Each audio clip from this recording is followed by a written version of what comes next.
शिवाय गौराय शिवाय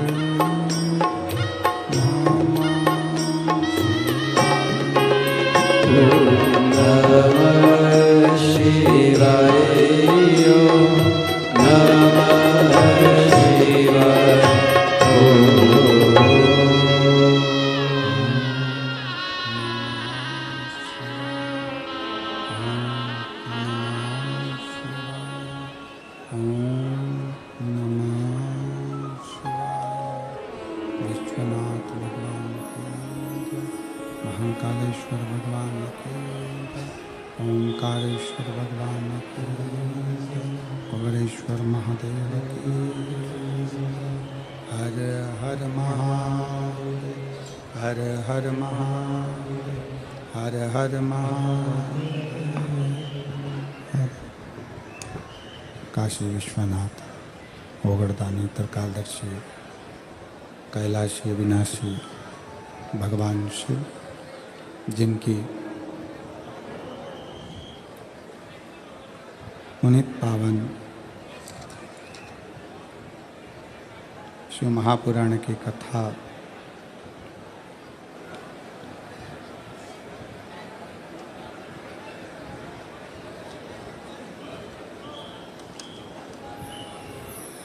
श्रवण करने का सौभाग्य बाबा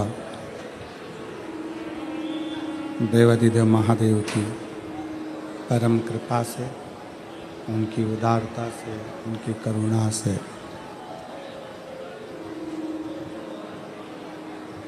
आप और हम सभी को भगवान शिव की ये पुनीत पावन पवित्र शिव महापुराण की कथा श्रवण करने का सौभाग्य प्राप्त हुआ है। कथा के मंडप में विराजमान सभी संत, साधु, तपस्वी,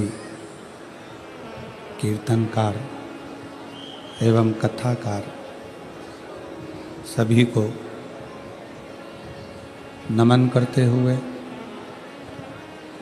कथा मंडप में ही विराजमान सभी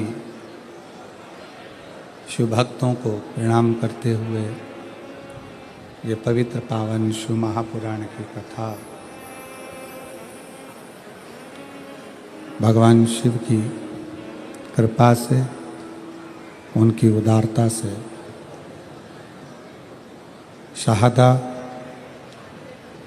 महाराष्ट्र की ये पवित्र धरा पर जो चल रही है, आज कथा का विराम होने जा रहा है।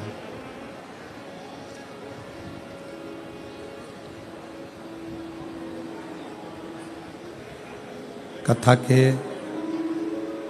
मुख्य आयोजन में शिव महापुराण कथा आयोजन समिति शाहदा तलोदा, मुख्य यजमान के रूप में विराजमान श्री विधायक श्री राजेश दादा पांडवी जी,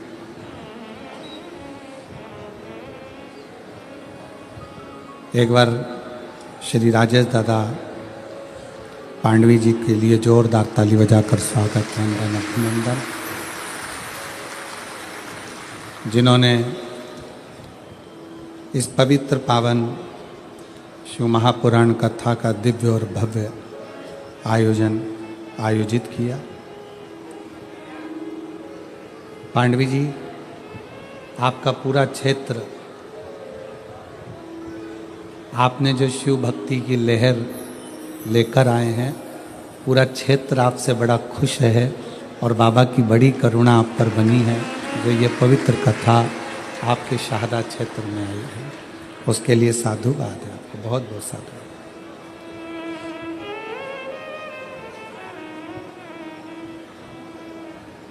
और तेरी कृपा बिना नहीं ले एक भी लेते हैं श्वास तेरी कृपा से तनु तनु। बखान क्या करूं मैं राखों के ढेर का, चपटी भभूत में खजाना कुबेर का।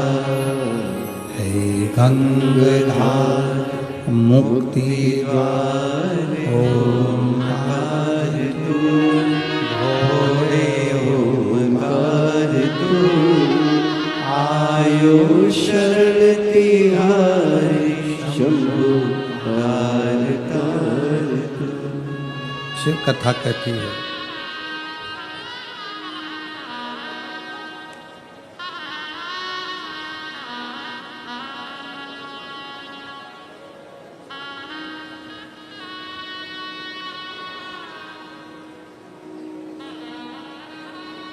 भगवान शंकर में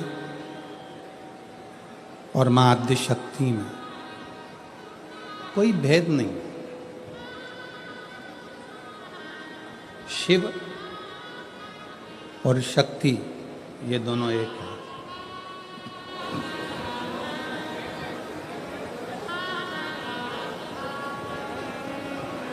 भृंगी ने भेद करा था शिव और शक्ति में। राजा चित्ररथ ने भेद करा था शिव और शक्ति में।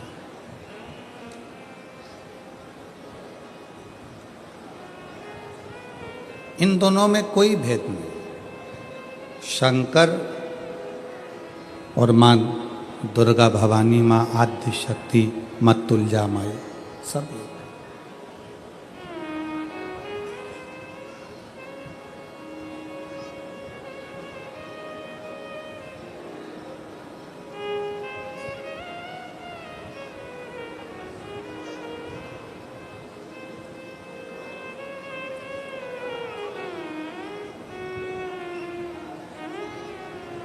जब युद्ध के मैदान में छत्रपति वीर शिवाजी महाराज, छत्रपति वीर संभाजी महाराज जिस समय पर युद्ध के मैदान में टूटते थे,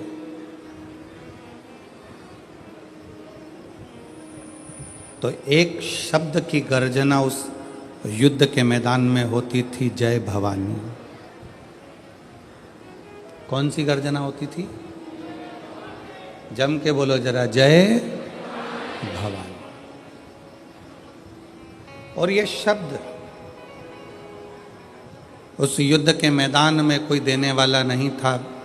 वीर छत्रपति संभाजी महाराज को, वीर छत्रपति शिवाजी महाराज को ये शब्द दिया था जीजाबाई।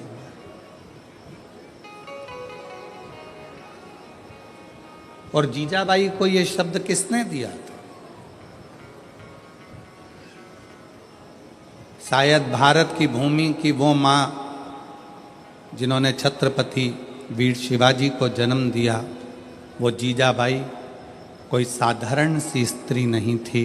वो शिव की ऐसी उपासक थी, ऐसी उपासक थी कि माँ गौरी शंकर, भगवान शिव और जगदम्बा जीजाबाई के सामने आशीर्वाद देने के लिए स्वतः पधार जाते थे। स्वतः।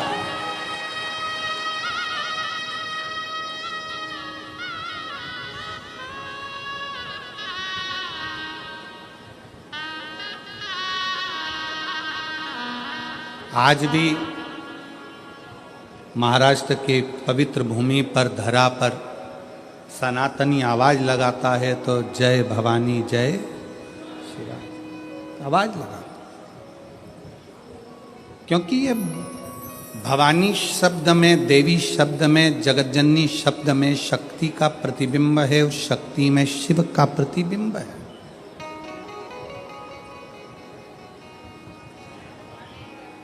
शिव और शक्ति का, दोनों का प्रतिबिंब है, दोनों का।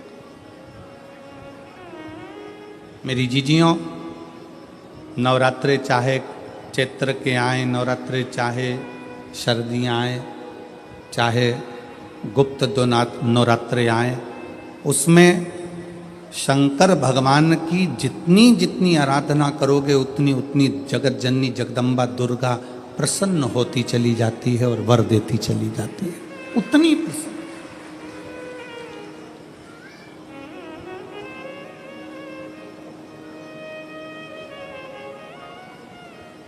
कई लोगों को हमारी बात में कई लोग कहेंगे, गुरुजी हमने निमंत्रण दिया, आप हमारे मंदिर नहीं आए, कोई कहेगा आप हमारे यहाँ नहीं आए, कोई कहेगा आप हमारे मंदिर नहीं पहुँचे, कोई कहेगा आप हमारे यहाँ नहीं आए। हम हाथ जोड़ के क्षमा चाहते हैं कि नवरात्रे चल रही थी और इस नवरात्रे में हमारी शंकर का अनुष्ठान बहुत ज़रूरी है, क्योंकि उस अनुष्ठान का फल केवल हम अकेले को नहीं मिलता, उस अनुष्ठान का फल इस व्यासपीठ से जिनकी गोद खाली है और जिनकी जेब खाली है उन सबको प्राप्त हो। एक संत, एक साधु, एक तपस्वी, एक साधक, एक उपासक, एक गुरु कोई भी पूजन करता है, कोई भी अनुष्ठान करता है, कोई भी पाठ करता है, केवल उसके लिए नहीं होता। उसको जितने लोग फॉलो करते हैं, जितने लोग उसको सुनते हैं, जितने लोग उसको समझते हैं, जितने लोगों का उस पर दृष्टि पड़ती है, वो सारा पुण्य उन जीवों को प्राप्त होते चले जाते, उन जीवों।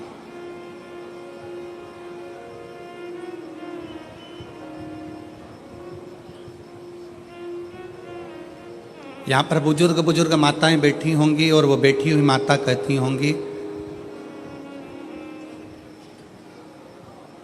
जब घर में बड़ा अनुष्ठान होता है तो कहीं जाया नहीं जाता है, बुजुर्ग माताएं जानती हैं।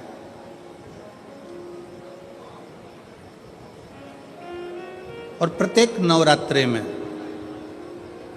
शिव और शक्ति में कोई भेद नहीं है, दोनों एक है, दोनों में कोई भेद।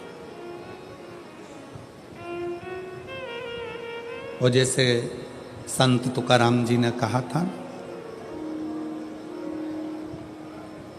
राम कहो चाहे कृष्ण कहो, दोनों में कोई भेद नहीं।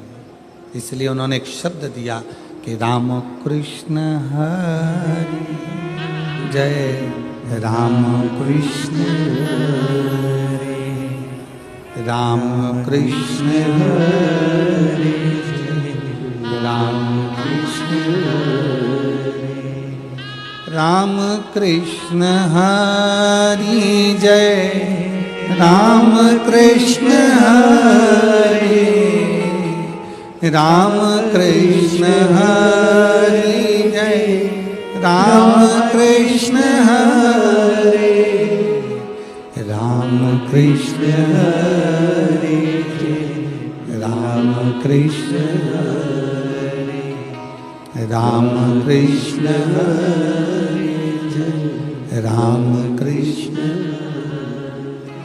पावन पावन नाम राम कृष्ण हरि, पावन पावन नाम राम कृष्ण हरि, राम कृष्ण हरि जय, राम कृष्ण हरि, राम कृष्ण हरि जय, राम कृष्ण हरि। शिव में शक्ति में कोई अंतर नहीं, राम में कृष्ण में कोई अंतर नहीं है, शिव में नारायण में कोई अंतर नहीं है, ब्रह्मा विष्णु और महेश में कोई अंतर नहीं है। यह हमारी दृष्टि का भेद है, दृष्टि का। बेसन के लड्डू बना लो, चाहे बेसन की चक्की बना लो, चाहे बेसन की नुक्ती बना लो, उसमें दो चीज़ें बहुत ज़रूरी है। एक घी, जम के बोलो घी, दूसरा बेसन, तीसरा शक्कर। बेसन के लड्डू बनाओगे तो भी उसमें घी की जरूरत पड़ेगी, बेसन की जरूरत पड़ेगी, शक्कर की जरूरत पड़ेगी।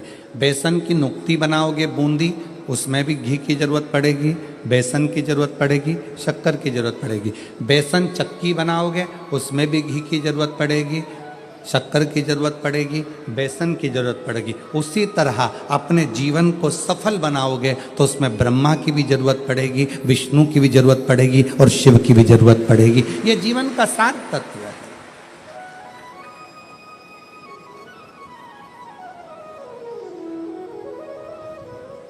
दुनिया कितनी भी भेद कर दे, कोई कहे हम राम वाले हैं, कोई कहे हम कृष्ण वाले हैं, कोई कहे हम नारायण वाले हैं, कोई कहे हम इस वाले हैं, कोई कहे हम उस वाले हैं, आपको भेद नहीं करना।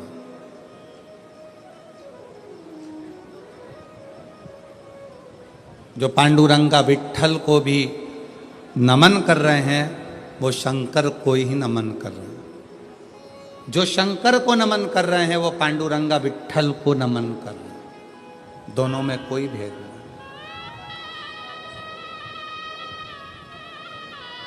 आपकी दृष्टि पवित्र रखो, तुझ में रब दिखता है यारा में, हर एक में राम कृष्ण शिव हरि नजर आए, इससे बढ़कर सुख और क्या हो, क्या हो सकता?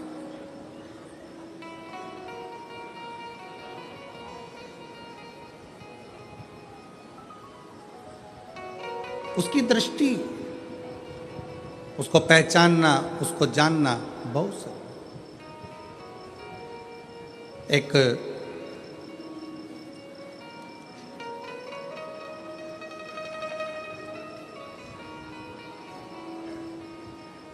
चित्ररथ नाम का एक राजा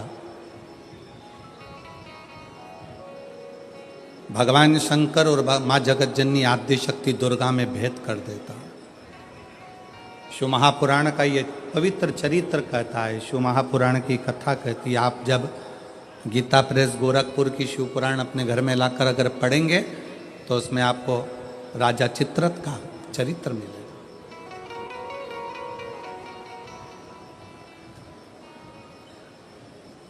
चित्ररथ का चरित्र जब आप दर्शन करेंगे तो राजा चित्ररथ ने शंकर पार्वती जी के सामने जाकर मां आदिशक्ति को शिव जी के नजदीक में उनके गोदी में बैठे हुए देखा। गोदी में। भारत की भूमि पर ऐसे कई मंदिर हैं जिन मंदिर में शंकर जी की गोदी में पार्वती जी को बैठा हुआ दिखाया गया। आप लोगों ने ऐसी मूर्ति का दर्शन कहीं ना कहीं करा ही होगा, आपके स्मरण में होगा।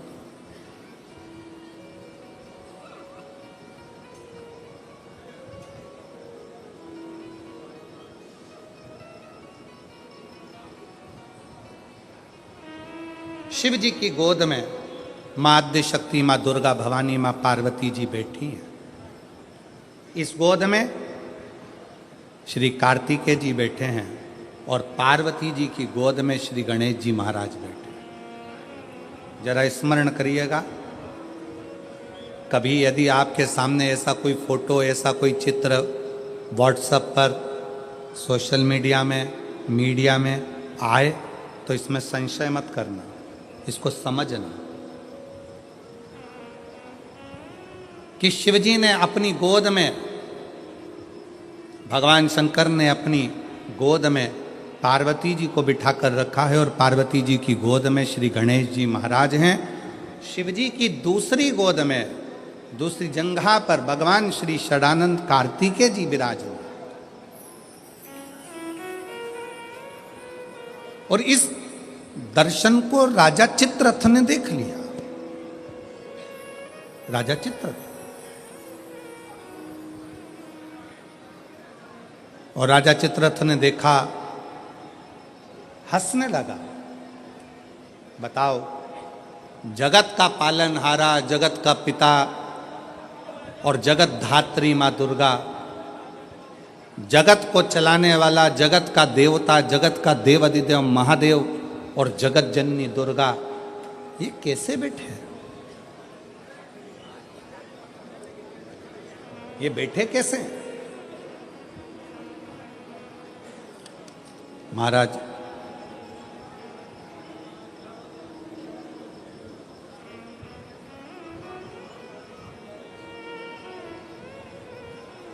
राजा चित्ररथ ने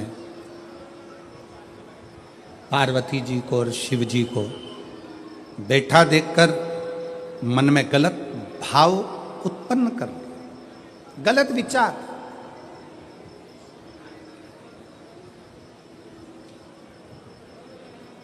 गलत सोच।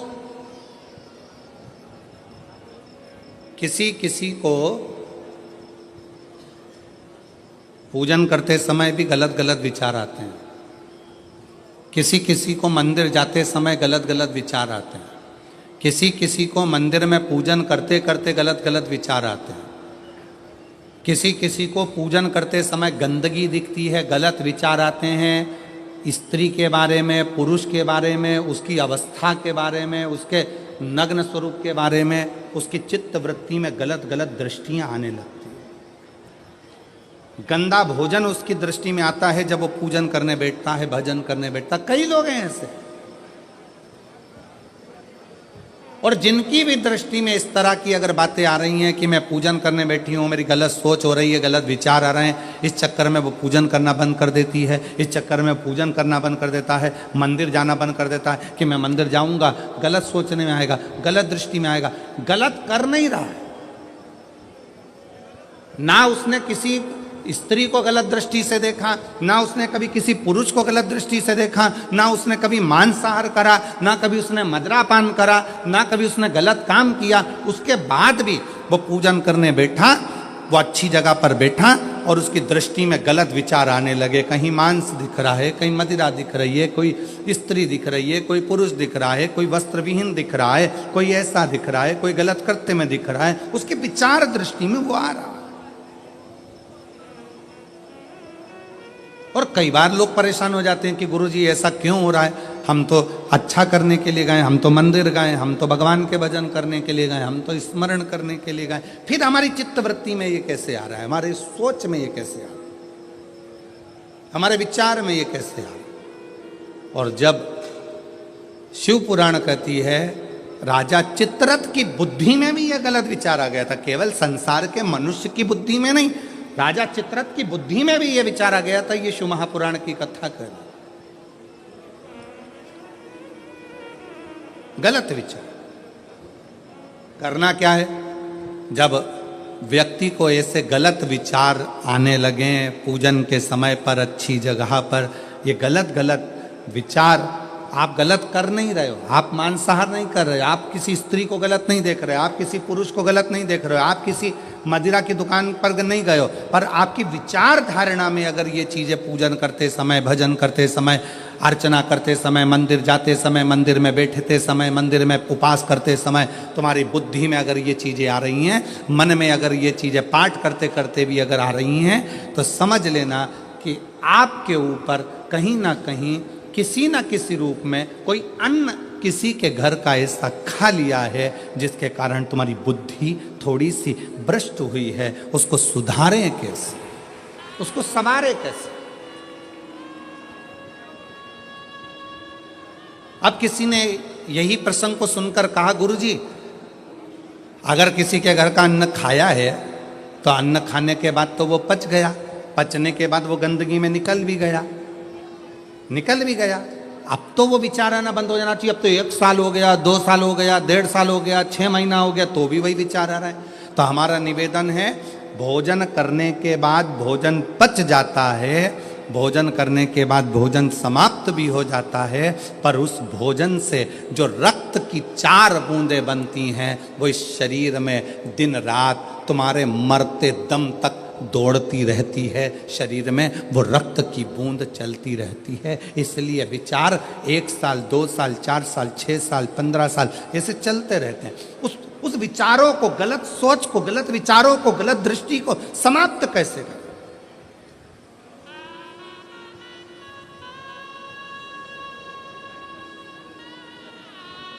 राजा चित्ररथ का चरित्र कर, तब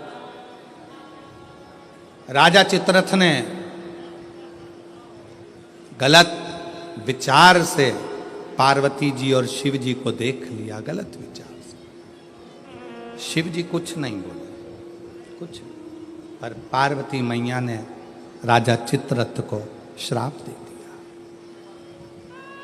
श्राप। तो शिव जी का इतना बड़ा उपासक होकर, शंकर भगवान का इतना बड़ा भजन करने वाला, इतना भक्ति में डूबने वाला, इतना स्मरण करने वाला राजा चित्ररथ, तू शिव जी का इतना उपासक होने के बाद भी तूने माता और पिता को गलत भाव से देखा है, इसलिए तुझे असुर बनकर जन्म लेना पड़ेगा, राक्षस बनकर जन्म लेना। फिर वो चित्ररथ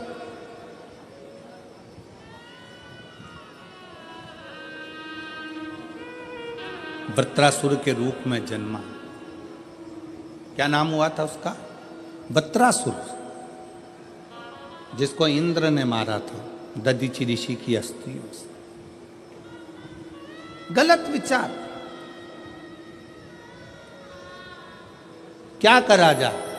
राजा चित्ररथ को जब श्राप लग गया असुर बनने का, राक्षस बनने का, तो राजा चित्ररथ ने हाथ जोड़कर शिवजी से पूछा, मेरी मुक्ति का साधन बताओ। शंकर भगवान नहीं बोले। चित्ररथ तुमरुका जी के पास गया, तब तुमरुका जी जो वक्ता हैं, तुमरुका जी जो कथा कह रहे हैं, तुमरुका जी जो भगवान शिव का गुणगान कर रहे हैं, वो तुमरुका जी ने कहा, चित्ररथ एक काम कर, कामधेनु गाय का दूध का घृत ला और उस घृत से तू शिव का अभिषेक कर, शंकर का अभिषेक।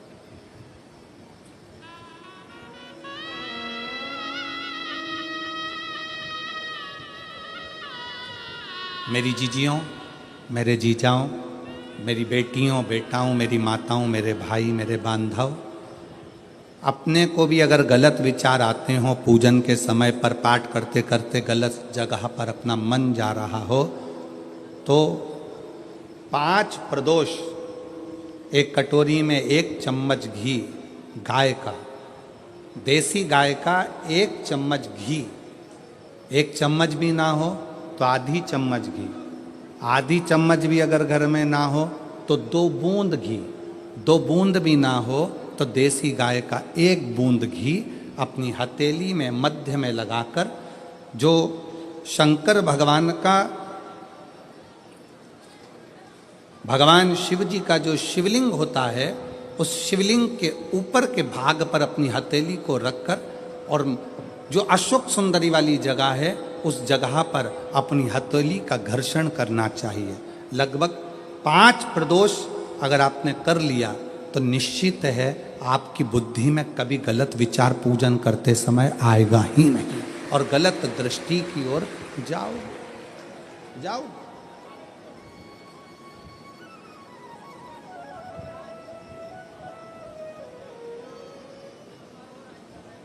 वेद लक्षणा गाय, देसी गौ माता का घृत जीवन को एक आनंदता देता है, आनंद।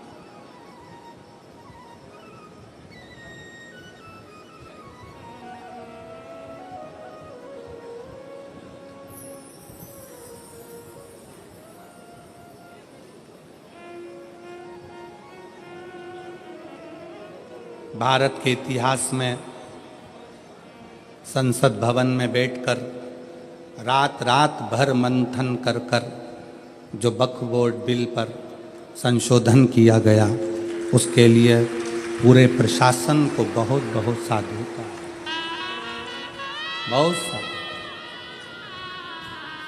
अब ये सब होने के बाद एक संसद में एक बात और पारित हो जाए कि गौ माता की हत्या बंद हो जाए, इससे बढ़कर कोई सुख, उससे बढ़कर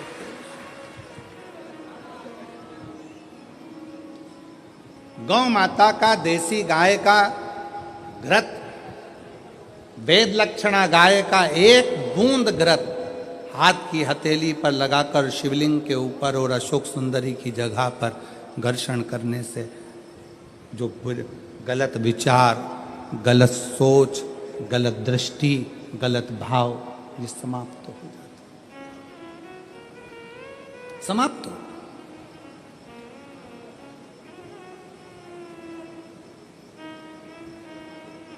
जिसने दिल से शिव की आराधना, राजा चित्ररथ ने पूछा है,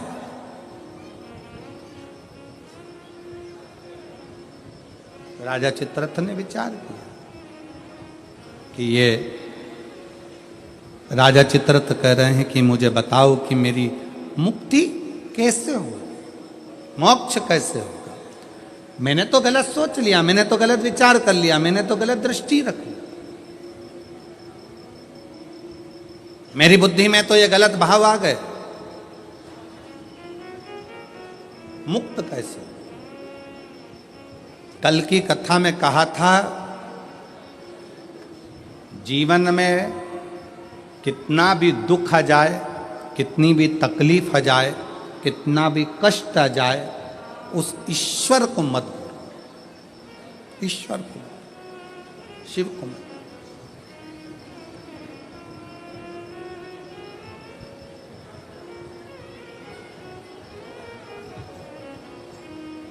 उसको हर पल याद करते हो, उसको हर क्षण स्मरण करते हो, हर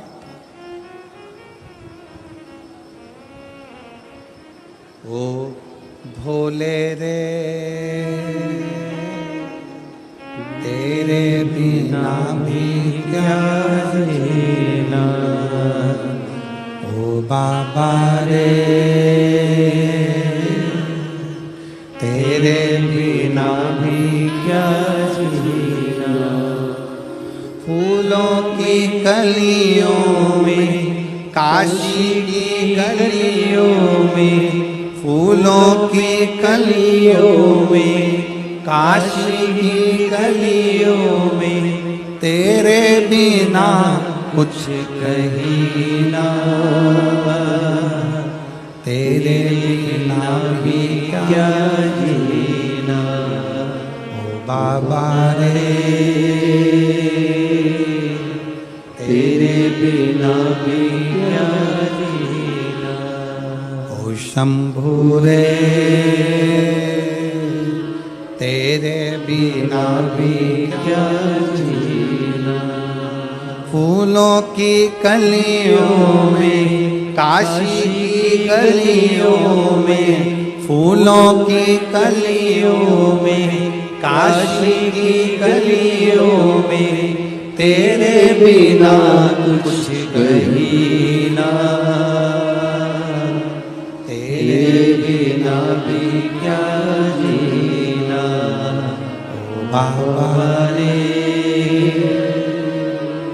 तेरे बिना भी क्या जीना, ओ शंभू रे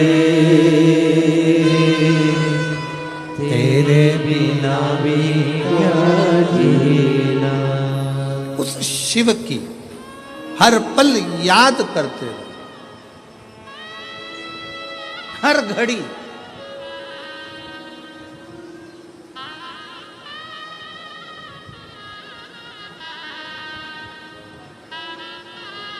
रामायण किस किस ने देखी है टीवी पर, रखो। रामायण किस किस ने पढ़ी है, रामायण किस किस ने सुनी है, राम कथा किस किस ने सुनी है, सबने सुनी है।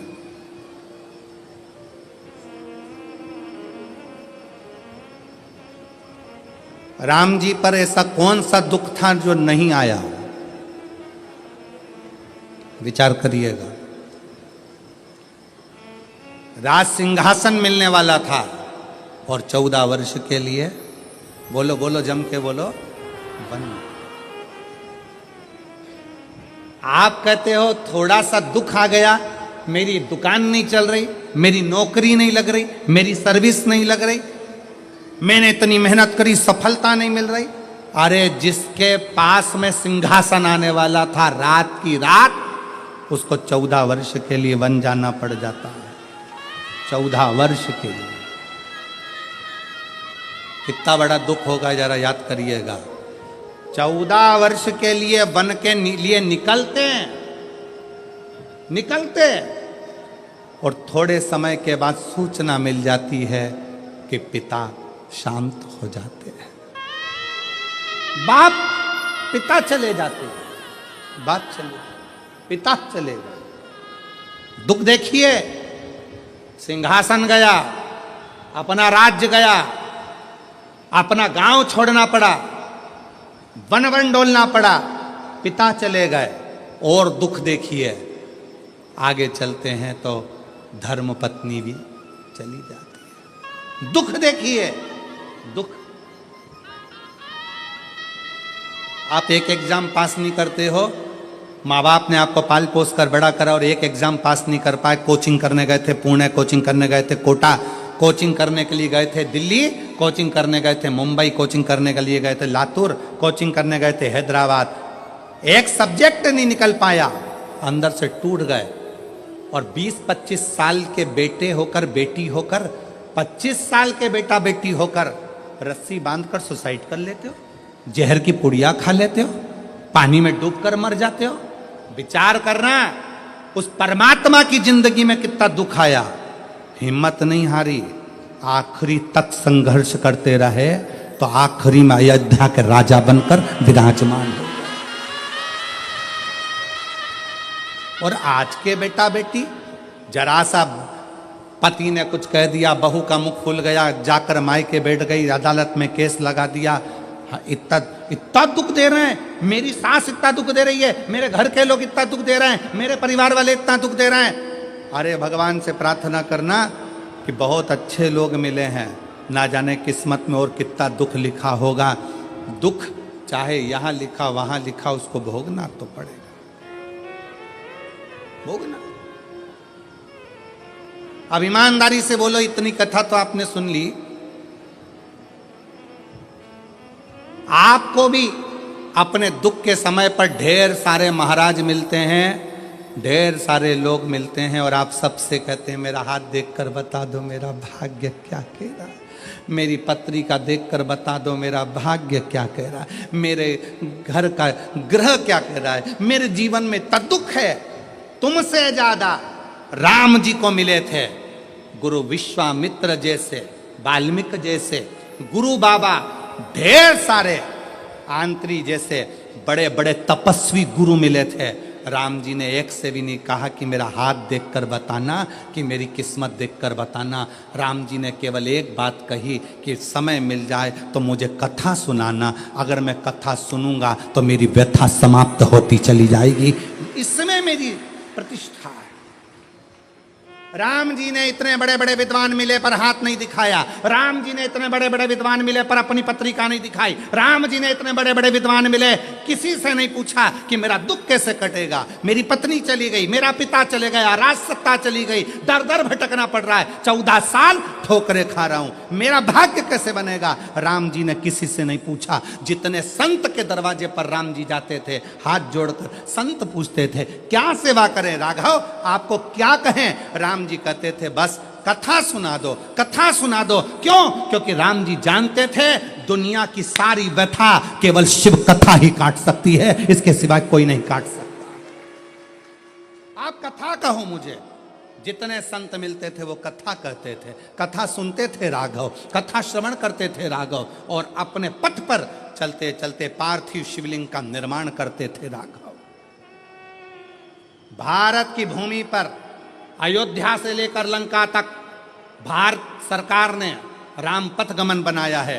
पूरे राम पथ गमन पर चलकर देखिए, जितने राम पथ गमन पर राम जी के मंदिर नहीं मिलेंगे, जितने राम पथ गमन पर हनुमान जी के मंदिर नहीं मिलेंगे, जितने राम पथ गमन पर किसी देवता के मंदिर नहीं मिलेंगे, उतने राम पथ गमन पर केवल शंकर के मंदिर हैं। क्योंकि राम जी जहां रुकते थे वहां शिव का निर्माण करते थे, राम जी जहां रुकते थे वहां शंकर का निर्माण करते थे। क्यों? क्योंकि उनको मालूम है कि व्यथा मिटाने के लिए शिव की कथा बहुत जरूरी है, और शिव की कथा अगर हमारे अंदर आ गई तो व्यथा मिट जाएगी। और वही आज कथा कर रही है। आज शिव महापुराण की कथा क्या कर रही है? ये लाखों की भीड़, पंडालों में जगह नहीं है। आज कम से कम 11 लाख के ऊपर लोग होंगे, 11 से 12 लाख के ऊपर इस शाहदा की भूमि पर भक्त होंगे। पंडालों में जगह नहीं, गाड़ियों पर चढ़े हुए हैं, कहीं कहीं चढ़े हुए हैं, जगह कहीं नहीं पूरे पंडाल के अंदर, और इतनी भीड़ आज क्यों बैठी है? उसको मालूम है कि अब हम सब दूर भटक कर देख लिए, इसलिए राम जी को भी कथा ने ही व्यथा मिटाई थी, और हमारी भी जिंदगी में शिव कथा व्यथा मिटा देगी, तकलीफ मिटा देगी, कष्ट मिटा देगी, दुख मिटा देगी। वो व्यथा मिटाने के लिए शिव तत्व की कथा बहुत जरूरी, बहुत जरूरी, बहुत। फूलों की कलियों में, काशी की गलियों में, फूलों की कलियों में, काशी की गलियों में, तेरे बिना कुछ कहीं ना, तेरे बिना भी क्या जीना। ओ बाबा रे तेरे बिना भी क्या जीना। ओ शंभु रे तेरे बिना भी क्या जीना। दुख किसके जीवन में नहीं आता? अच्छी दुकान चलते चलते बंद हो जाती है, फैक्ट्री चलते बंद हो जाती है, व्यापार चलते बंद हो जाता है, परिवार टूटने की कतार पर आ जाता है, भाई भाई का द्रोही हो जाता है, परिवार नाते रिश्ते कुटुंब कबीले सब बुरे होते चले जाते हैं। जब दुख आता है सब साथ छोड़ जाते हैं। उस दुख में ये विचार मत करना कि मुझे सुसाइड करना है, मरना है, या ये करना है या वो करना है। नहीं, दुख का सामना करना, सामना।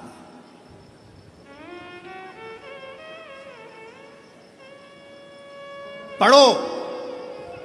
जितने मेरे बेटा बेटी बैठे हैं उनसे निवेदन है, मेरी बहनों से, मेरी जीजियों से, मेरी बेटियों से खूब पढ़ाई करो। तुम्हारे पापा ने, तुम्हारी मम्मी ने तुम्हारे से बहुत आस लगाई है। घर के लोग तो मना कर रहे थे कि बेटी को बाहर मत भेजो, पर तुम्हारे पापा ने जिद कर कर, माँ भी मना कर रही थी मत भेजो, आज का माहौल ठीक नहीं है, पर एक बाप का बेटी पर भरोसा कितना होता है कि अपनी बेटी को बाहर गांव पढ़ने के लिए भेज देता है। अपने बाप के, अपने पिता के, अपने पापा के भरोसे को टूटने मत देना मेरी बेटी।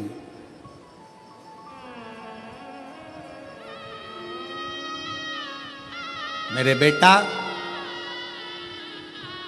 तुम्हारे पापा की जेब में इतना पैसा नहीं है कि तुम्हें बड़े बड़े कोचिंग सेंटर भेजे, बड़े बड़ा डिप्लोमा कराए, बहुत अच्छे शहर में पढ़ने भेजे, बहुत अच्छा कॉलेज, बहुत अच्छा स्कूल में एडमिशन कराए।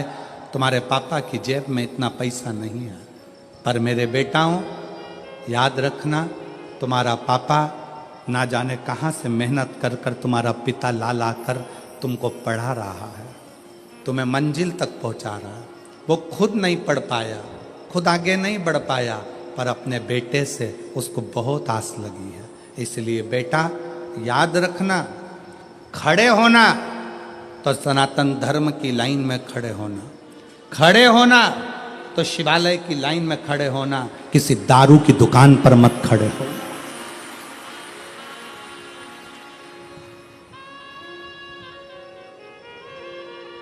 जब नवयुवक बेटा बेटी किसी दारू की दुकान पर खड़े दिखते हैं लाइन लगाकर, उनको देखकर दिल दुखता है कि पापा ने कितना पैसा खर्च कर कर पुणे पढ़ने के लिए भेजा है, बाहर गांव विद्याध्ययन के लिए भेजा है। थोड़ा सा आप सियोर वाले महाराज का कहना मत मानो, पर अपने पापा का मुख तो देखो। बेटियों से निवेदन है, एक पिता ने अपने भरोसे पर तुम्हें पढ़ने के लिए भेजा है।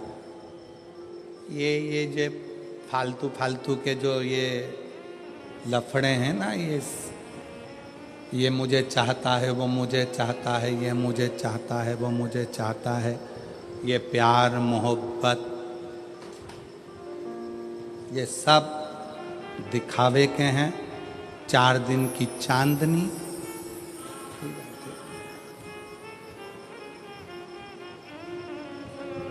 जो कहता है मैं तुझे रानी बना कर रखूंगा, घर लाते से ही नौकरानी बना देता है। इसलिए सावधान, सावधान, सावधान। अपने पिता के अरमानों को टूटने मत दो। किसी आड़े तेड़े नत्थु खेरे की ओर तुम्हारी दृष्टि ना जाए। अपने अरमानों को, अपने पिता के अरमानों को ध्यान रखो। गलत सोच जा रहा है, गलत दृष्टि जा रही है, गलत जगह अपना मन जा रहा है, तो देसी गाय का घृत थोड़ा सा हाथ में लगाकर, भले 1 चम्मच ना हो, 1 कटोरी ना हो, आधी चम्मच भी ना हो तो 2, आधी चम्मच ना हो तो 2 बूंद ना हो तो 1। जैसे संत कहते हैं ना, 24 घंटा भजन करो, 24 घंटा नहीं कर पाओ तो 12 घंटा करो, 12 घंटा भजन नहीं कर सकते तो 6 घंटा करो, 6 घंटा भजन नहीं कर सकते तो 3 घंटा करो, 3 घंटा भजन नहीं कर सकते तो 1.5 घंटा करो, 1.5 घंटा नहीं कर सकते तो 1 घंटा, 1 घंटा भगवान को याद नहीं कर सकते तो आधा घंटा करो, आधा घंटा भगवान का भजन नहीं कर सकते तो 15 मिनट, 15 मिनट नहीं कर सकते तो 5 मिनट, 5 मिनट नहीं कर सकते तो 2 मिनट, 2 मिनट भगवान का भजन नहीं कर सकते तो 1 मिनट, और 1 मिनट में भजन नहीं कर सकते तो चुल्लू भर पानी में डूब मरो।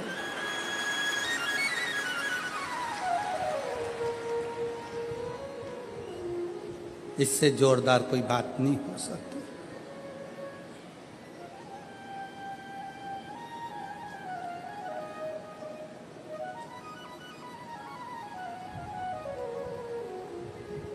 कितनी 20 दिन की तैयारी देखो आप। मैं पांडवी जी को, माननीय विधायक महोदय जी को और उनकी पूरी समिति को धन्यवाद देता हूँ, बहुत बहुत धन्यवाद। और मेरे शहादा की, मेरी जीजियों, मेरे जीजाओं, मेरी बेटियों, मेरे बेटाओं और शहादा के आसपास के जितने भाई बहन जिन्होंने पानी पिलाया, जिन्होंने घर से शरबत बना कर लाए शरबत पिलाया, रसना घोल कर लाए रसना पिलाया, घर से खिचड़ी बना कर लाए खिचड़ी खिलाई। यहाँ तो विधायक जी ने, समिति ने भोजन की बहुत अच्छी व्यवस्था करी, पर साथ में कोई टॉफी, कोई बिस्कुट, कोई चॉकलेट, कोई कुछ खिलाते रहे पूरे पंडाल में। बाहर भी कल का नज़ारा आप अगर देखते ना, कल रात को कौन आए थे? आए थे आप लोग? कौन कौन आए थे? आए थे सब। कल रात का नज़ारा देखते तो ये सोचते ये अपना शहादा है कि और कहीं आ गए। रात का नज़ारा, इधर ट्रैफिक जाम, उधर ट्रैफिक जाम, उधर ट्रैफिक जाम,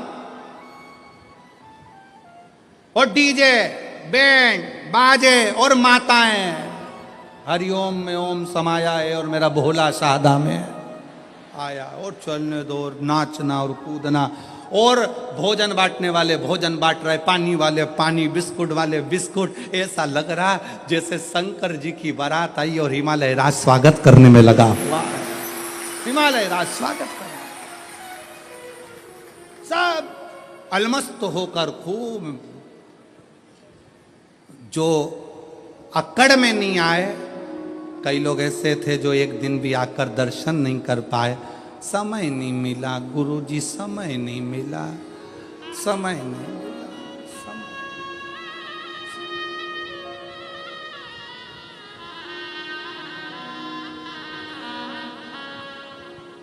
अरे भाई,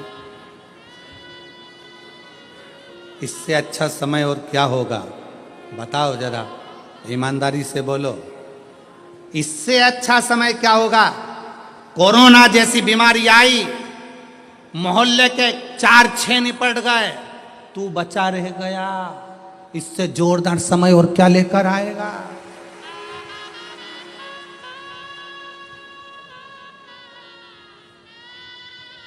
तू बचा रह गया।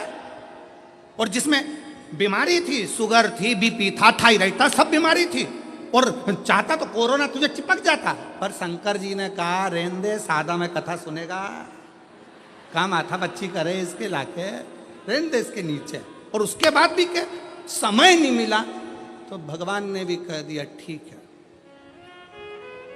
इतनी जोरदार कथा का आनंद नहीं ले पाया, समय नहीं मिला। मैंने तुझे कोरोना से बचाया इसलिए था कि सादा में जब विधायक जी कथा कराए तो आ जाना, पर तुझे बोले कौन? अरे भाई, मौका मिले, क्रिकेटर भी इंतजार करता रहता है कि बस ऐसी गेंद आने दो, ऐसा छक्का लगाऊंगा कि बाउंड्री पार। इंतजार करता है क्रिकेटर भी। ये बल्ला लेकर खड़ा है और पीछे वाला विकेट कीपर जो पीछे खड़ा है बिल्कुल नजदीक में, पूरी फील्ड में बल्ले वाले को टेंशन किसी से नहीं रहता, पास वाले से रहता है। उसी तरह सावधान, तुम्हें बर्बाद करने वाला कोई दूसरा नहीं होगा, तुम्हारे पास वाला ही होगा।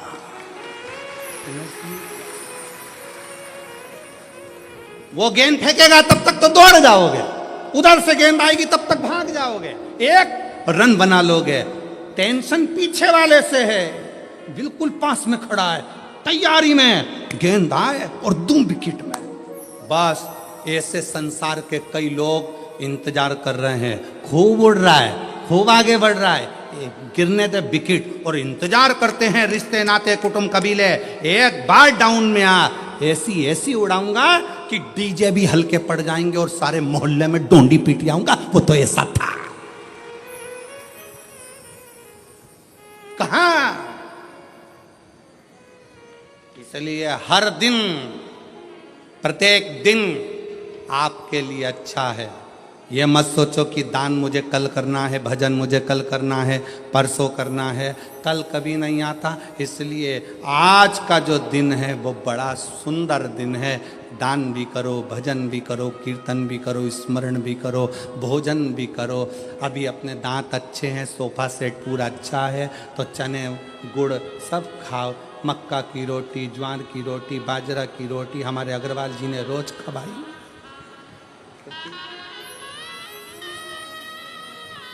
तीन बहुएं अग्रवाल जी की, और तीनों कंपटीशन में लगी रहती थी। आज मैं ये बनाऊंगी, वो दूसरी की आज मैं बनाऊंगी, तीसरी के मैं बनाऊंगी, तीनों लगी रहती। इसलिए थाली में भी तीन ही तरह की रोटी आती थी, और तीनों तैयार करके आज हम ये बनाएंगे, आज हम ये बनाएंगे, आज हम ये। मौका मिली सेवा का मौका। पूरे शहादा की एक एक जीजियों ने, शहादा के एक एक बेटे ने धूप में खड़े होकर सेवा करी। और मैं शहादा क्षेत्र के इस जिले नंदुरबार के collector, SP, SSP, IG, commissioner, यहाँ के तहसीलदार, यहाँ के जज महोदय, यहाँ के टीआई, यहाँ के थानेदार, यहाँ का एक एक कांस्टेबल, एक एक चिकित्सा विभाग, सबको धन्यवाद देता हूं कि आपने अपनी जी और जान लगा दी इस कथा। आपने अपनी जी और जान लगा दी इस पूरी कथा में। रात दिन धूप में खड़े होकर सेवा करिए, खूब सेवा करिए, और सेवा का फल खाली नहीं जाएगा। जितना इनको मिलेगा उतना की उतना ही सेवा करने वाले उन कांस्टेबलों को भी प्राप्त होगा, चिकित्सा विभाग को भी प्राप्त होगा। ये आपकी मेहनत है, ये आपका परिश्रम है। और खाली ना जाता कोई दर से तुम्हारे, खाली ना जाता कोई दर से तुम्हारे, मैं भी खड़ी हो नंदी बाहें फसाए, अपने हृदय से लगा लगा लो, गिरा जा रहा हो, उठा लो, उठा लो। भोले अपने दर से अब तो न टालो, गिरी जा रही हो, उठा लो, उठा। एक विश्वास चित्ररथ ने पूछा, शिव महापुराण की कथा कहती है, राजा चित्ररथ का चरित्र कहता है, मैंने गलत दृष्टि से सोच लिया, मैंने गलत दृष्टि से विचार कर लिया, मैंने गलत दृष्टि से देख लिया, इसलिए अब मैं कैसे शिव को रिझाऊं, मुझसे पाप हो गया, पाप कर्म हो गया। कथा में कहा था, कितना बड़ा भी पाप कर्म हो जाए तो भी शंकर के मंदिर जाना मत छोड़ना, श्री शिवाय नमस्तुभ्यम बोलना मत छोड़ो। अपने दरवाजे पर भी स्टिकर चिपका दो, कौन सा? श्री शिवाय नमस्तुभ्यम। हो सकता है कि मेरी जिंदगी में मैंने बहुत पाप किया हो, गलत कृत्य किया हो, पर ये घर तेरा है। गाड़ी पर लिखा दिया श्री शिवाय नमस्तुभ्यम, ये गाड़ी तेरी है, मेरा नहीं, मेरा नहीं। अपना नाम लिखोगे तो वो तो कहीं पर भी छूट जाएगा। लोगों ने लिख दिया अपना खुद का नाम कमला फार्म हाउस, फिर लिख दिया बिमला निवास, शादी करी तो अंगूठी में लिख दिया वी, गले में पेंडिल बनवाया तो उस पे लिख दिया के कमला। मेला घूमने गई तो हाथ पे लिखवाया आई कमला बाई, लिखा लिख दिया। हम मरी, शरीर भी यहीं, पेंडिल भी यहीं, अंगूठी भी यहीं, फार्म हाउस भी यहीं, कुछ भी लेकर नहीं गई। तो जिसका नाम था उसका लिख दो, हरि विट्ठल का है, विट्ठल का ही रहेगा, राम का है, राम का रहेगा, कृष्ण का है, कृष्ण का रहेगा, शंकर का है, शंकर का है। मेरा अपना कुछ नहीं, कुछ नहीं। वो एक लाइन गुनगुनाते हो ना,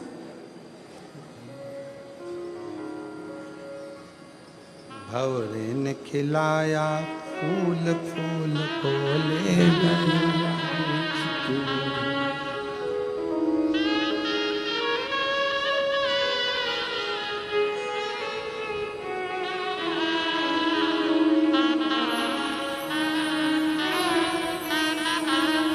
उड़ गया, शरीर गया, सब पड़ा की पड़ा रह गया।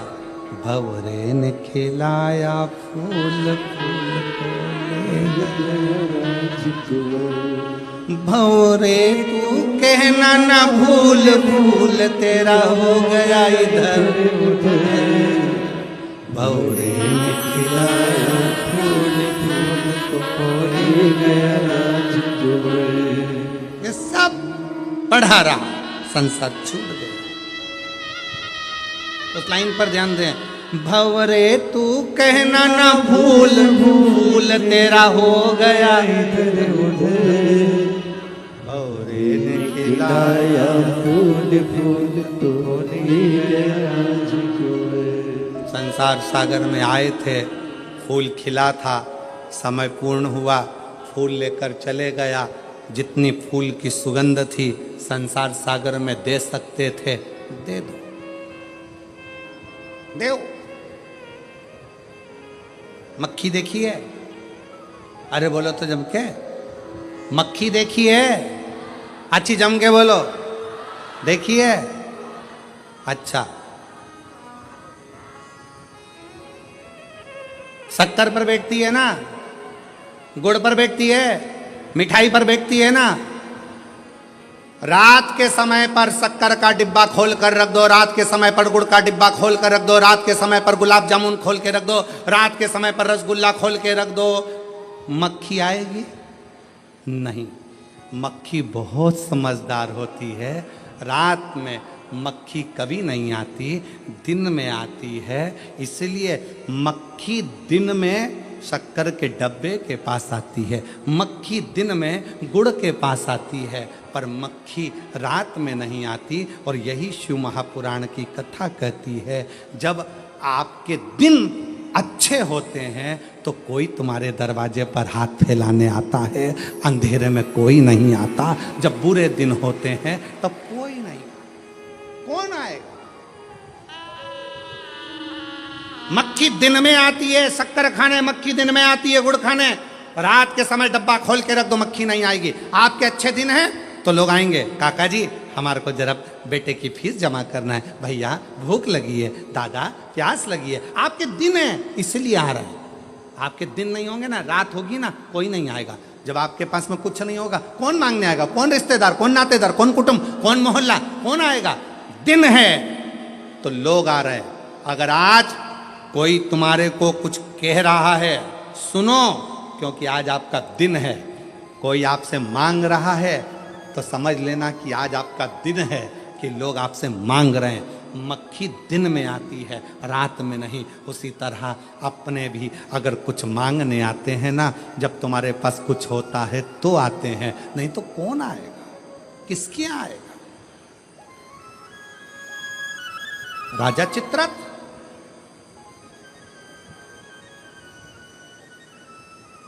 और राजा चित्ररथ ने हाथ जोड़कर प्रार्थना करी, मेरी गति सुधार दो। गलती हो गई, इस गलती को कैसे सुधारें? कहा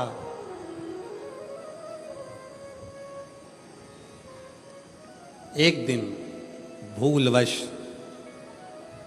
यदि भूलवश बेल पत्र के वृक्ष की मिट्टी मस्तक चढ़ जाएगी, उस दिन तेरी गति सवर जाएगी। गति सवर जाएगी, तेरा दुख समाप्त, दुख मिट जाएगा। महाराज शिव कथा कह रही है, भगवान शंकर का चरित्र कह रहा, शिव पुराण कह रही है। बृहस्पति बाबा का अपमान इंद्र की सभा में हो गया।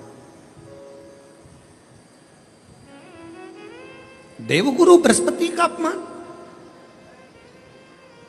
राजा इंद्र इतनी सत्ता में डूबा हुआ था, इतने वैभव में डूबा हुआ था, इतने आनंद में डूबा हुआ था कि गुरु भी आए तो सम्मान नहीं कर पाए। और जगत का जितना गुरु है वो शिव का एक रूप है। जगत में जितने माता पिता हैं वो शिव का एक रूप है। जगत में जितने बच्चे हैं वो शिव का एक रूप है। जगत में जितने जीव हैं सब शिव का एक रूप है, सब शिव का।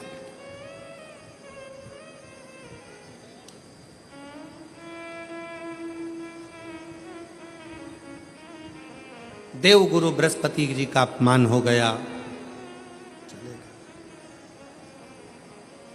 विश्वरूप जी को गुरु बना लिया इंद्र। तीन मुख, तीनों से भाग देना। क्रोध आ गया इंद्र को, तलवार उठाकर इंद्र ने विश्वरूप जी का सिर काट दिया। ब्राह्मण हत्या माथे चढ़ गई। उस ब्राह्मण की हत्या को क्या करूं? ब्राह्मण हत्या जब माथे चढ़ी तो कमल की डंडी के अंदर जाकर छुप गए। कमल की डंडी के अंदर इंद्र छुपे। देव ऋषि नारद जी ने आकर देखा कि इंद्र तो कमल की डंडी के अंदर छुपे हैं, तो कहा, अरे इंद्र कब तक छुपे रहोगे? यह ब्राह्मण हत्या पीछा छोड़ने वाली नहीं है, इसलिए इसको बांट दो। इस ब्राह्मण हत्या को बांट दिया जाए।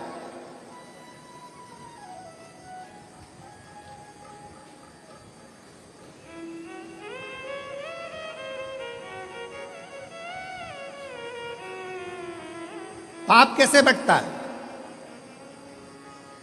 पाप को बांटते कैसे? एक समझने वाला प्रसंग है। पाप को कैसे बांटा जाता है? इस ब्राह्मण हत्या को बांटो, पाप बांटा कैसे जाए? शिव महापुराण का एक संवाद आता है। एक राजा ने ब्राह्मणों का भोजन रखा, संतों का भोजन रखा, नगर में भोजन रखा, भोजन बन रहा था, खीर तैयार हो रही थी। तैयार होते होते खीर, इतनी देर में एक चील उड़ती उड़ती आई, सांप को पकड़ा, लेकर चली। वो सांप खीर में गिर गया, उसका विष खीर में पड़ गया। खीर में पड़ा, किसी का स्मरण नहीं हुआ। जितने संत भोजन कर रहे थे वो सब मर गए,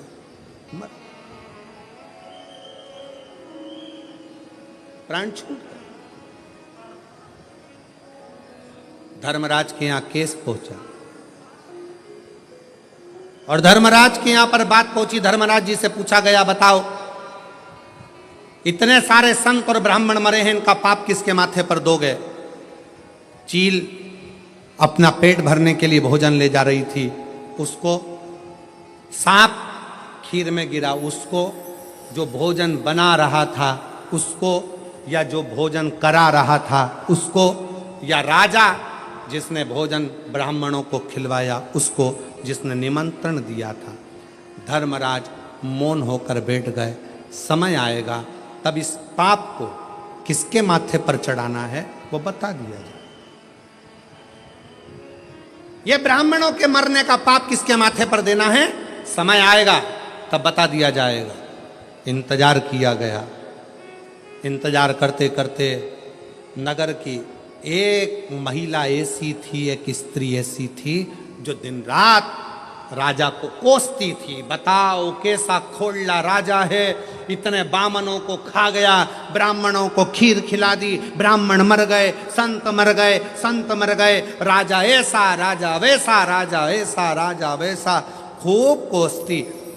अब फिर धर्मराज से पूछा, अब बताओ कि ब्राह्मणों के मरने का, संतों के मरने का पाप किसके माथे पर रखना है?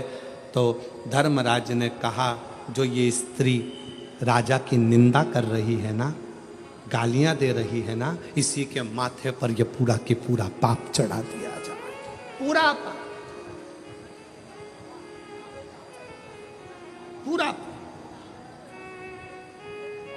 ऐसी गलती हम लोग भी करते हैं, ऐसा नहीं कि नहीं करते। मंदिर कोई पूजन करने जा रही है ना, कोई मंदिर में अगर एक लोटा जल चढ़ाने जा रही है ना, कोई मंदिर में दिया लगाने जा रही है ना, कोई पशुपतिनाथ का व्रत करने जा रही है, कोई प्रदोष का दर्शन करने जा रही है, कोई मंदिर में झाड़ू लगाने जा रही है, कोई मंदिर में सफाई करने जा रही है, तो कई माताएं उस पर ताना कसती हैं, ये चली सती सावित्री, ये देखो ये चली, इतनी बंठन के जाने की जरूरत क्या है, मंदिर जा रही। ऐसा ना जाने कितने कितने लोग दिन भर बैठे बैठे दुकान पर, व्यापार में, ना जाने कहाँ मंदिर जाने वालों को, कथा में जाने वालों को, सत्संग में जाने वालों को कोसते रहते हैं, और उसके जीवन का सारा पाप उसके माथे चढ़ जाता है और उसका पुण्य समाप्त होते चले जाता है। अच्छा कहो, वाणी ऐसी बोलिए, जम के बोलो जरा, जो मन का आपा खोल।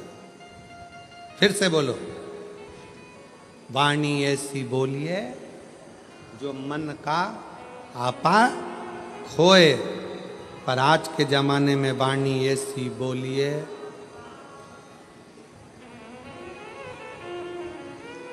जो मन का आपा खोए।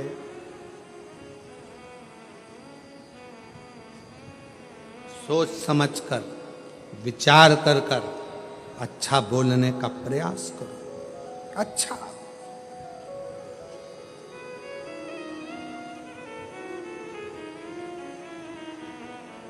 इंद्र पूछ रहे हैं भगवान नारद जी से, बताओ इस ब्राह्मण हत्या को कहां बांटा जाए,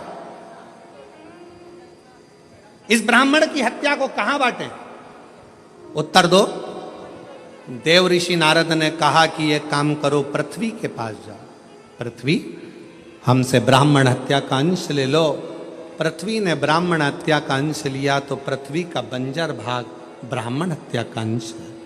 पृथ्वी पर जो वृक्ष लगते हैं, वृक्ष में जो गोंद लगती है वो ब्राह्मण हत्या का अंश है।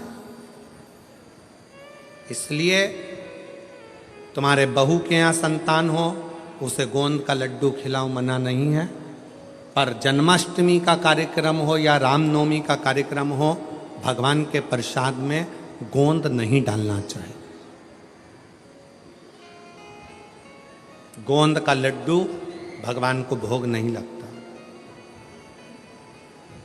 गोंद की मिठाई भगवान को भोग नहीं लगती, क्योंकि उसमें ब्रह्म हत्या है। फिर कहा इस ब्राह्मण हत्या को मैं कहां दूं, तो नारद जी ने कहा जल को दो। जल नारायण ने हाथ जोड़कर पूछा क्या बात है इंद्रदेव? इंद्रदेव कहते हैं ब्राह्मण हत्या लीजिए, हम आपको कल कल करते बहाते रहेंगे। जल देव ने ब्राह्मण हत्या ले ली। जल के ऊपर का फेन ब्राह्मण हत्या का अंश। सनातन हिंदू धर्म में एक नियम पहले से चला आ रहा है, लोग उसको समझते नहीं है कि हमारे यहाँ अगर कोई संत, कोई गुरु, कोई ब्राह्मण, कोई साधु, सन्यासी, तपस्वी, साधक, उपासक जब भोजन करने के लिए आते हैं, सबसे पहले भोजन की थाली रखने से पहले पानी का गिलास भरा जाता है। क्यों भरते हैं? अगर पानी के गिलास में बुलबुला रह गया, पानी के गिलास में अगर पानी का फेन रह गया, पानी का एक बुलबुला भी अगर पानी के गिलास में रह गया, जब तक भोजन आएगा तब तक ये पानी का बुलबुला समाप्त हो जाएगा, तो भोजन करने वाले को ब्रह्म हत्या का दोष नहीं लगेगा। इसलिए जल के ऊपर जो बुलबुला होता है, जल के ऊपर जो फेन होता है, जल के ऊपर जो फेन रहता है, ये ब्रह्म हत्या का दोष है, ब्रह्म हत्या। फिर तीसरा अग्नि को दिया, हे अग्निदेव आप हमसे ब्राह्मण हत्या का दोष ले लो। अग्नि ने पूछा क्यों? तो कहा हम आपको निरंतर प्रज्वलित रखेंगे। अग्नि ने ब्राह्मण हत्या का अंश लिया। अग्नि की जो नीली लपट रहती है, अग्नि की जो पीली लपट है, पीले कलर की जो लो है, वो देव भाग है। और यज्ञ करते समय जब ब्राह्मण यज्ञ करवाते हैं, प्राण प्रतिष्ठा करवाते हैं, बड़े बड़े हवन करवाते हैं, तो आपने ब्राह्मणों को देखा होगा आहुतियां छुड़वाते हैं। आहुतियां छोड़ते समय ओम ब्रह्मवे स्वाहा, नारायणाय स्वाहा, स्वाहा स्वाहा स्वाहा, इतने लोग जब आहुतियां देते हैं तो आगे अग्नि की लपट बहुत ऊंची जाती है। जैसे ही अग्नि की लपट ऊंची जाती है, चतुर विद्वान अपने पास में दूध दही मिलाकर रखता है, उसमें से एक लोटा भरता है और यज्ञ अग्नि में डाल देता है। हवन करने वालों को खुशी क्या होती है कि इतनी तेज आंच हो गई, पर ब्राह्मण देखता है, विद्वान देखता है, आगे अगर ज्यादा ऊंची जाएगी उसमें नीली लपट आ जाएगी, नीली लपट आ गई तो उसमें ब्राह्मण हत्या लग जाएगी, यज्ञ खंडित हो जाएगा। यज्ञ करता ब्राह्मण ये देखता है अगर इसमें नीली लपट आ गई तो हमारी प्राण प्रतिष्ठा, हमारा यज्ञ, हमारा अनुष्ठान खंडित हो जाएगा। इसलिए आहुति देते समय ब्राह्मण अग्नि पर ध्यान देता है। आगे ज्यादा ऊंची हुई, उसने तुरंत एक लोटा दूध दही भरा और यज्ञ कुंड में डाल दिया, जिससे आग नीची हो जाए, अग्नि नीची हो जाए। अग्नि जैसे ही बढ़ेगी तो उसमें पीली लपट की जगह ऊपर नीली लपट आ जाएगी, और नीली लपट आई कि उसमें ब्राह्मण हत्या लग गई, और ब्राह्मण हत्या लगी कि वो यज्ञ खंडित हो गया, उस यज्ञ का प्रमाण ही नहीं रहा।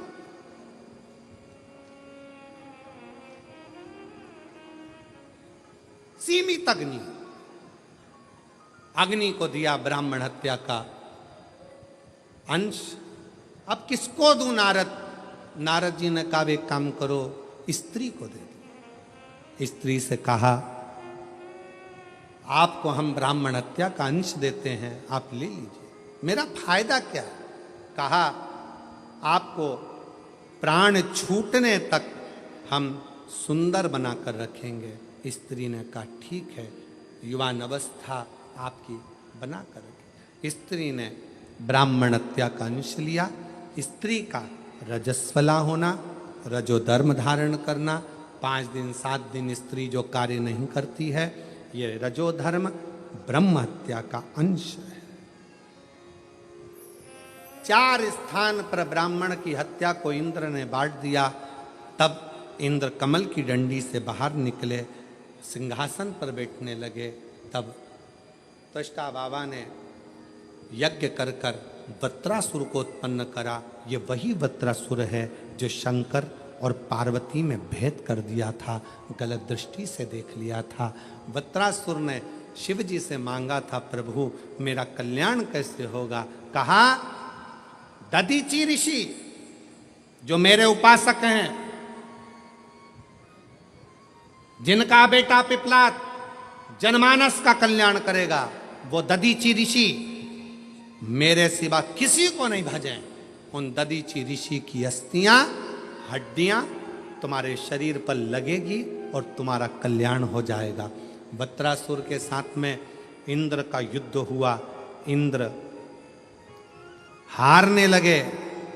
गुरु जी के पास गए, गुरुदेव बताओ नारद जी किससे युद्ध लड़ूं, कैसे जीतूंगा। कहा, दधीचि ऋषि के पास जाओ, दधीचि बाबा से अस्थियां मांगो। भारत की भूमि के वो संत दधीचि ऋषि जिन्होंने बिना सोचे समझे अपनी अस्थियों का दान दे दिया, मांस पूरा खत्म हो गया, हड्डी हड्डी दधीचि ऋषि को दे दी।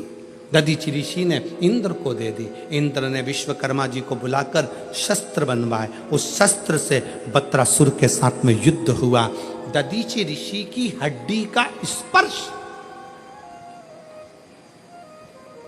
दधीचि ऋषि की हड्डी का स्पर्श, एक शिव भक्त की हड्डी का स्पर्श जब वत्रासुर जैसे असुर को हो जाता है, तो वत्रासुर भी अपने प्राण त्याग कर शंकर के धाम में कैलाश में जाकर विराजमान हो जाता है। कैलाश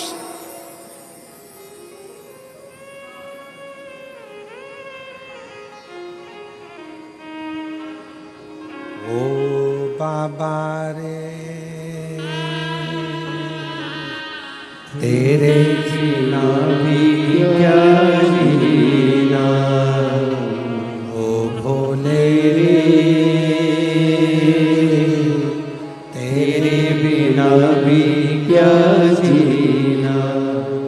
फूलों की कलियों में, काशी की गलियों में, फूलों की कलियों में, काशी की गलियों में, तेरे बिना कुछ कहीं ना, तेरे बिना भी क्या जीना, ओ भोले रे तेरे बिना भी क्या जीना। एक दधीचि ऋषि जो शंकर की आराधना में लीन रहते थे, उनकी हड्डी का स्पर्श भी असुर का कल्याण कर देता। असुर का कल्याण। कभी मौका लगे